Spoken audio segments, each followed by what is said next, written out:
लिंग के छोटे आकार क्या है? एक शोध के अनुसार लिंग का औसत आकार 4.7 से 6.3 इंच के बीच होता है। इसलिए जब कोई लिंग इस लंबाई से कुछ कम होता है तो उसे एक छोटे लिंग के रूप में जाना किया जाता है। यह एक सिंगल डिसऑर्डर के रूप में प्रकट हो सकता है या पतले लिंग से भी जुड़ा हो सकता है। लिंग के लिए निर्धारित लंबाई से छोटे लिंग वाला व्यक्ति इलाज कराने के लिए पात्र होता है, बशर्ते वह दवा लेने या सर्जरी कराने के लिए पर्याप्त रूप से फिट हो। एक व्यक्ति हार्मोन थेरेपी के लिए तभी योग्य होता है जब डॉक्टर संतुष्ट हो कि अंग उपचार के लिए रिस्पॉन्ड करेगा। लिंग के छोटे आकार का इलाज कराने वाले व्यक्ति को 3 महीने की अवधि के लिए हार्मोन थेरेपी दी जाती है। उसके लिंग के आकार में वृद्धि की निगरानी की जाती है। ध्यान रखिए कि लिंग को लंबा करने वाली सर्जरी केवल तभी की जाती है जब अन्य दवाएं कोई परिणाम देने में विफल रही हों।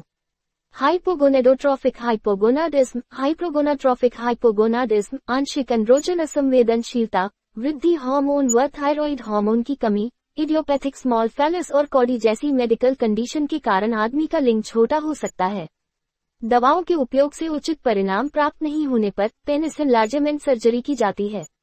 लिंग के छोटे आकार के लिए निम्न प्रक्रियाएं अपनाई जाती हैं। हार्मोन थेरेपी, जब हार्मोन को इंजेक्शन या त्वचा के पैच या ओरल टेबलेट्स के रूप में प्रशासित किया जाता है तो खून में हार्मोन का कॉन्सेंट्रेशन स्वाभाविक रूप से बढ़ जाता है। हार्मोन लिंग के एंड्रोजन रिसेप्टर्स के साथ बंधते हैं और लिंग के टिश्यूज में बदलाव का कारण बनते हैं। ये पेनाइल टिश्यूज के मल्टीप्लिकेशन का कारण बनता है और इससे आगे की वृद्धि होती है। यदि पेनाइल टिश्यूज का लगातार मल्टीप्लिकेशन होता है तो लिंग आकार में बढ़ता है। ये प्रक्रिया आमतौर पर 1 साल तक चलती है और लिंग की सामान्य आकार प्राप्त करने के बाद रुक जाती है। लिंग के छोटे आकार को बढ़ाने के लिए इस्तेमाल की जाने वाली विभिन्न प्रकार की हार्मोन थेरेपी नीचे दी गई हैं। टेस्टोस्टेरोन हार्मोन का रिप्लेसमेंट, लिंग वृद्धि पेनिस एनलार्जमेंट के लिए टेस्टोस्टेरोन हार्मोन का रिप्लेसमेंट सबसे आम उपचारों में से एक है। DHT थेरेपी, DHT थेरेपी एक हार्मोन थेरेपी है जो उन लोगों के लिए अच्छी है जिन्होंने अन्य उपचारों में प्रतिक्रिया नहीं की है। गोनाडोट्रोफिन थेरेपी, ये थेरेपी पुरुषों या किशोर लड़कों में HCG टेस्टोस्टेरोन और शुक्राणुओं के उत्पादन में मदद करती है। Growth hormone therapy, growth hormone therapy में विकास को प्रेरित करना और ऊर्जा, शरीर की संरचना और मेटाबॉलिज्म को बहाल करना शामिल है। IGF-1 थेरेपी, यह एक अन्य प्रकार की थेरेपी है। हार्मोन थेरेपी देने के बाद अगर 3 महीने में लिंग करीब 1.25 सेंटीमीटर बढ़ जाए तो समझा जाता है कि लिंग में और बढ़ने की क्षमता है।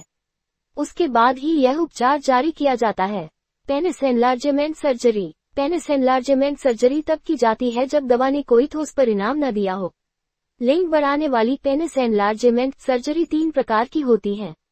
पेनिस लेंथेनिंग सर्जरी, पेनिस ग्रोथ घेरा बढ़ाना increasing surgery, Cardi correction surgery, लिंग को लंबा पेनिस लेंथेनिंग करने की सर्जरी से लिंग की सीधी और खड़ी लंबाई को कुछ हद तक बढ़ाने में मदद मिलती है। इस सर्जरी से लोगों में होने वाले लाभ अलग अलग होते हैं लेकिन आमतौर पर प्राप्त औसत लंबाई लगभग 4 सेमी ही होती है। लिंग पेनिस के इंटरनल पार्ट को डिवाइड करने वाले लिगामेंट को डिवाइड किया जाता है और यह सुनिश्चित करने के लिए एक मांसपेशी तकनीक का भी उपयोग किया जाता है। ये सर्जरी लंबे समय तक काम करती है। यदि लिंग पेनिस के ऊपर की जगह बहुत भरी हुई है या पेनाइल शाफ्ट की पूरी लंबाई को मास्क करता है तो आमतौर पर लिपोसक्शन की सिफारिश की जाती है। एक व्यक्ति जिसने हार्मोनल थेरेपी के लिए अच्छी प्रतिक्रिया दी है और उसके लिंग का आकार काफी बढ़ गया है तो उसे लिंग को लंबा करने की सर्जरी कराने की सलाह नहीं दी जाती है। इसके अलावा एक व्यक्ति हार्मोनल उपचार के लिए तभी योग्य होता है जब डॉक्टर यह निर्णय लेता है कि उस व्यक्ति को हार्मोनल थेरेपी से लाभ होगा या नहीं।